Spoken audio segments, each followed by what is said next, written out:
Olá, o Conexão Eleitoral começa agora. 147 milhões de brasileiros devem voltar às urnas no dia 28 de outubro para o segundo turno das eleições 2018. Confira agora todas as informações sobre a votação. Os preparativos da Justiça Eleitoral para o segundo turno.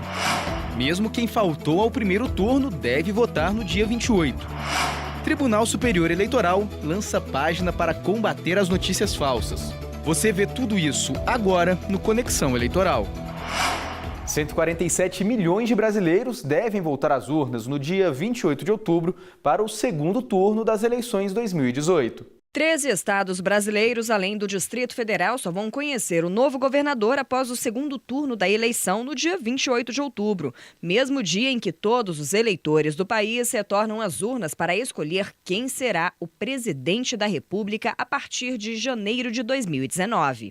A corrida contra o tempo vale tanto para candidatos que têm pouco tempo para fazer campanha, quanto para a Justiça Eleitoral, que deve estar com as urnas eletrônicas prontas, com todos os concorrentes do segundo turno devidamente registrados nos equipamentos. Para que isso seja feito, as quase 500 mil urnas eletrônicas foram recolhidas das sessões eleitorais e levadas para os locais de armazenamento em cada estado. Os equipamentos passam por um processo de transição, que inclui o registro de dados dos candidatos concorrentes, além de novos testes.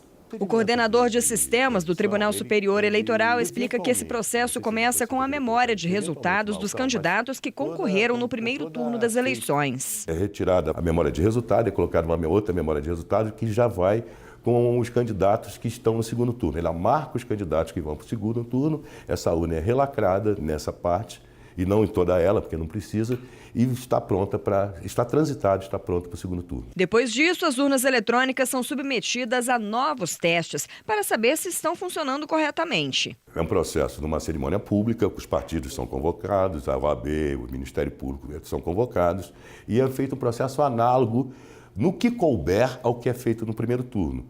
É no que couber, porque não se precisa dar carga de novo na urna, é só uma transição para o segundo turno. Testes feitos, as urnas são redistribuídas às sessões eleitorais para que possam ser utilizadas no dia 28 de outubro. Eleitores de 13 estados e do Distrito Federal vão escolher os governadores e vices, além de votar para presidente da República. E em alguns municípios vão escolher também os prefeitos das cidades. O segundo turno das eleições 2018 irá ocorrer em todo o país e no exterior. Mas em alguns lugares, além da votação para presidente, o eleitor também irá votar para governador e prefeito, no caso de 19 municípios. Nos 3 cargos em disputa, os números dos candidatos são formados por 2 dígitos. Por isso, para não ter dúvida e não se confundir na urna, fique atento na ordem de votação de cada região.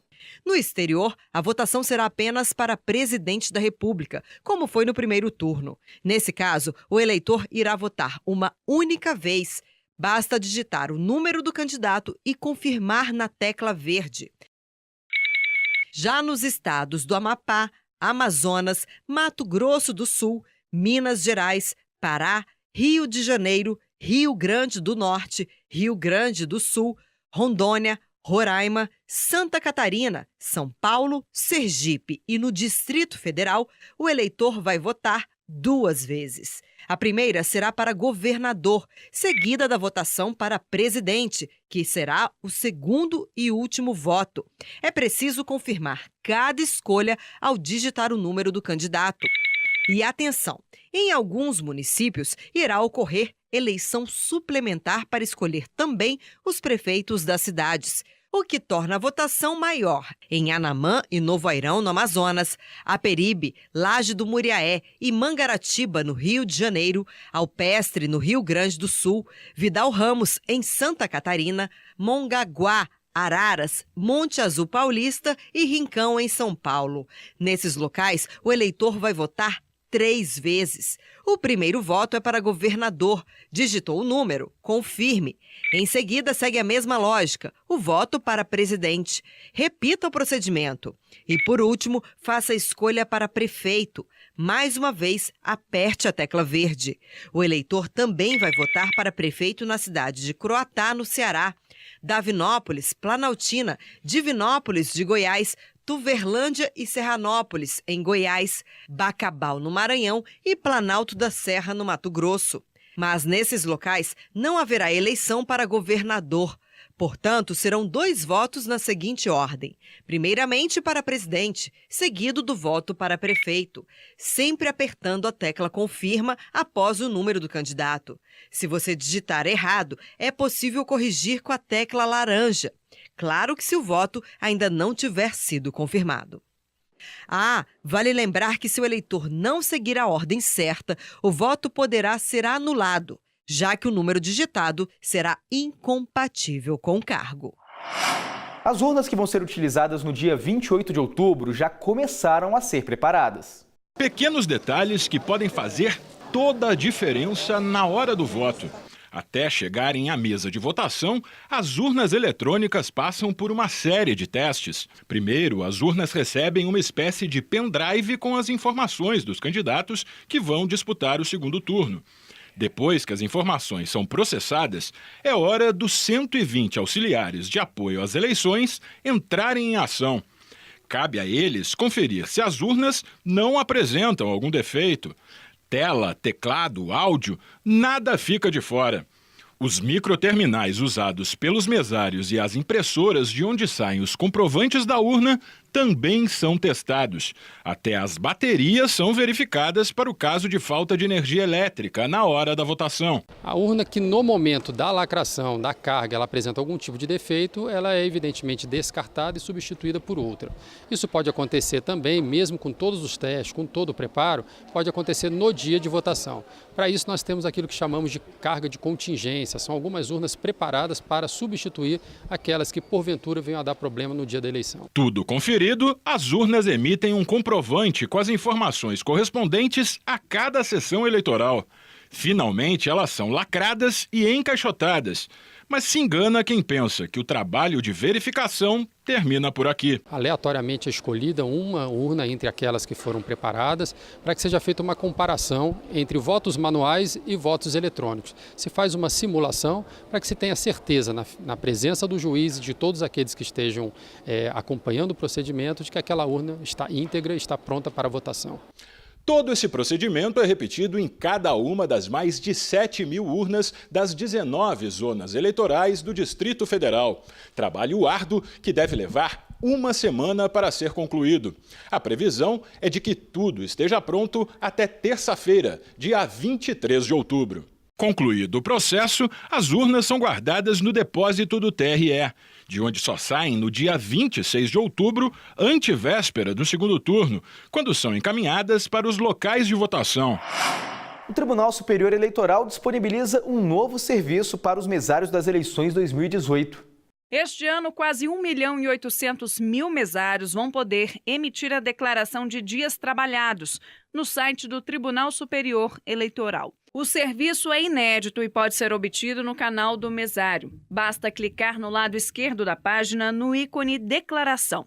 Em seguida, o internauta deve escolher o estado onde realizou o serviço e preencher os dados necessários. Depois, é só enviar. Aqueles que trabalharam no Distrito Federal não precisam realizar o procedimento.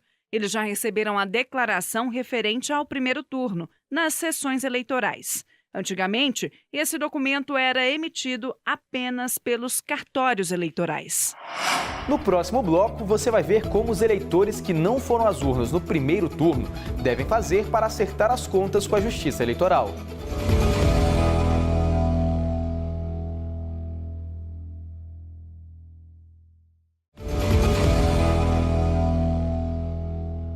Eleitores de todo o Brasil e do exterior vão escolher o novo presidente da República. E mesmo quem não conseguiu votar no último dia 7, deve votar no dia 28. Mais uma oportunidade para escolher o candidato que vai representar a vontade popular pelos próximos 4 anos. A votação é ato obrigatório, previsto em lei, para quem tem entre 18 e 70 anos incompletos. Mas é importante saber que se o eleitor não tiver votado no primeiro turno, nada impede que ele compareça às urnas nesta segunda fase, marcada para o dia 28 de outubro. Basta lembrar que apenas depois ele precisa justificar o voto. Essa justificativa pode ser feita no dia da eleição nos locais destinados a isso. Eles estão especificados no site de cada Tribunal Regional Eleitoral. Mas se o eleitor perder esse prazo, ele tem mais 60 dias após cada turno para ir até um cartório eleitoral e entregar a justificativa manual. Feito no cartório eleitoral, na presença de um servidor que vai encaminhar essa justificativa, de preferência, inclusive, com comprovação de uma espécie de ou internação, impossibilidade de comparecer ao local de votação, para que o juiz, então, tenha base para a sua decisão. Se a justificativa não for aceita pela Justiça Eleitoral, o cidadão pode ter que pagar multa, calculada com base em resolução do Tribunal Superior Eleitoral. Quem faltar à votação em 3 turnos consecutivos e não fizer a justificativa tem o título cancelado. Ele tem consequências legais também, entre elas não poder emitir o passaporte, não poder tomar posse em cargo público, não poder se matricular em universidade pública, que acaba podendo atrapalhar a vida do eleitor e do cidadão. Com o segundo turno se aproximando, é bom o eleitor ficar atento ao que pode ou não ser feito pelos candidatos. Veja agora até quando quem ainda está na disputa por um cargo eletivo pode fazer propaganda. Comícios, utilização de aparelhos de som fixos e propaganda políticas com reuniões públicas. Tudo isso só pode ser feito por coligações, partidos e candidatos até o dia 25 de outubro. Já os debates, a divulgação paga em imprensa escrita e a propaganda eleitoral gratuita no rádio e na televisão vão até o dia 26, sexta-feira. Na véspera do segundo turno, sábado, dia 27, termina o prazo para o uso de alto-falantes e amplificadores de som e também para a distribuição de material gráfico, além da realização de carreatas e passeatas. E é sempre bom lembrar que no dia da votação, fazer boca de urna é proibido. Também é vedada a realização do chamado derramamento de santinhos. Formalizada uma denúncia ao Ministério Público, o Ministério Público, então, vai verificar o cabimento disso e encaminhar ao tribunal para que faça o julgamento. Vai verificar, então, que tipo de punição é cabível àquele candidato, qualquer tipo de restrição ou até mesmo multa. No dia 28 de outubro, o eleitor tem todo o direito de se manifestar, mas de maneira individual e silenciosa, com um broche ou uma bandeira do partido ou candidato que preferir, por exemplo. Quem quiser tirar foto na sessão eleitoral pode, mas as selfies na cabina de votação são proibidas para não comprometer o sigilo do voto. Pelo mesmo motivo, apenas quem tem dificuldade de locomoção ou precisa de auxílio para votar pode ser acompanhado de uma pessoa de confiança. O eleitor que vir alguma irregularidade pode avisar a Justiça Eleitoral pelo aplicativo Pardal. No primeiro turno, mais de 35 mil denúncias tinham sido feitas pela ferramenta. O aplicativo Pardal, desenvolvido pela Justiça Eleitoral para uso gratuito em smartphones e tablets, permite que o cidadão denuncie infrações durante o período eleitoral, atuando como fiscal no combate à corrupção. Desde que foi disponibilizado no fim de agosto até o término do primeiro turno, 35.023 denúncias foram recebidas por meio do aplicativo. O maior número de registros foi de propaganda eleitoral fora das regras estabelecidas. Depois, crimes eleitorais, outras irregularidades, compra de votos, uso da máquina pública em campanha e doações e gastos eleitorais. Quem fizer uma denúncia pelo aplicativo precisa informar o nome e o CPF para evitar o envio de informações falsas. Mas esses dados podem ficar em sigilo, basta escolher essa opção. Além disso, fotos, vídeos e áudios podem ser anexados ao sistema para comprovar as irregularidades. As autoridades responsáveis continuam apurando as denúncias enviadas. Na Justiça Eleitoral, 3.444 casos ainda estão em análise. E o Ministério Público ainda investiga 1.653 ocorrências. Veja agora o que mais foi destaque na Justiça Eleitoral. A reunião de 3h30 na sede do TSE apresentou em detalhes o balanço do primeiro turno e os planos de ação para o segundo turno. O Conselho Consultivo sobre Internet e Eleições avaliou a influência das fake news sobre o voto e sobre a estabilidade da democracia. A percepção geral aqui da comissão é que o estrago ou as ofensas praticadas foram muito menores do que a gente imaginou, menores. e menores do que a gente viu em outros momentos estrangeiros quando não estavam preparados para o fato. O Conselho marcou uma nova reunião para 22 de outubro. A proposta é continuar os trabalhos mesmo após as eleições deste ano, com encontros a cada 30 dias. A filosofia de atuação é combater a desinformação com informação e não com censura. A filosofia da ministra, e aí eu não está falando como conselho, é isso que eu gosto de deixar claro, liberdade de expressão. A linha tênue entre o controle ou não, regulação ou não, nós vamos sempre privilegiar a liberdade de expressão. O Conselho Consultivo sobre Internet e Eleições é formado por representantes do Ministério Público, da sociedade civil e dos poderes executivo e judiciário. As atribuições de caráter consultivo e orientador complementam as funções institucionais do Tribunal Superior Eleitoral, como explica o coordenador do Conselho, Estevão Waterloo. O tribunal, como instituição, como poder judiciário, ele só atua por provocação, somente na função jurisdicional, com seus juízes designados da propaganda, e isso não é só o TSE, são todos os tribunais, os TRS também. Depois do intervalo, veja como a Justiça Eleitoral está combatendo as notícias falsas no segundo turno. Não saia daí.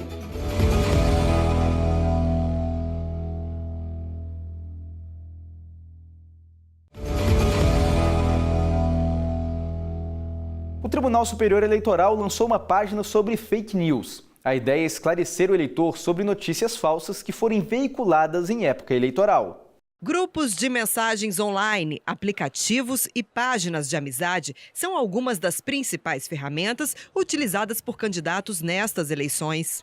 As campanhas eleitorais ganharam um novo formato, com o alcance e a força que a internet tem entre os eleitores. Mas esse meio tão frequentado é também perigoso, quando o que está em risco é a veracidade das informações que chegam para o internauta. É que muitas vezes o conteúdo circulado nas redes é falso. Por isso, o TSE criou uma página que permite ao eleitor encontrar informações que desconstroem boatos ou notícias que tentam confundir quem vai às urnas. Acessando o site do TSE, basta clicar no ícone Esclarecimentos sobre informações falsas. Aqui você irá encontrar os principais assuntos inverídicos que circulam pela internet, com a finalidade de atentar contra a lisura e a confiabilidade das eleições. Na barra de rolamento, você tem acesso a tudo que a Justiça Eleitoral já desmentiu com auxílio de perícia e investigadores. Entre os assuntos estão a questão da urna completar o voto do eleitor, a impossibilidade de votar para presidente e os esclarecimentos sobre a possível anulação do voto. Tudo isso é falso. Com essa página, a Justiça Eleitoral pretende também alertar o eleitor quanto ao risco de compartilhar informações que não foram checadas. Afinal, é responsabilidade de quem repassa qualquer mensagem conferir a veracidade do conteúdo.